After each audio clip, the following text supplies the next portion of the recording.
explain to your toddler, we need to shake the containers and try to guess which one has the bell. Once you've found it, put it in a container and close the containers again. Motivate your toddler by saying, "Can you find the bell? Do you know where the bell is hiding? Let's shake these containers and find out."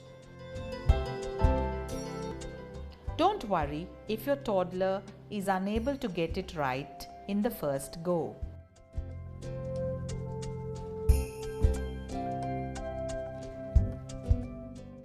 But it's a simple game, and we are sure that all toddlers will enjoy this one. Don't forget to cheer and praise your toddler once the bell is found.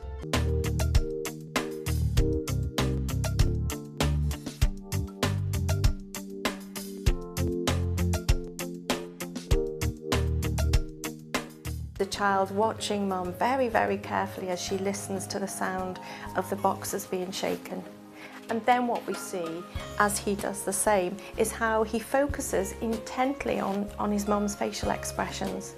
This is really important because as she looks quizzically at him, he imitates this and he's learning about non-verbal communication. Later on, we see him using fine motor skills as he takes the lids off the jars. Most important foundation in this entire interaction is that of emotional bonding between you and your toddler. Clapping, you're motivating, you're cheering.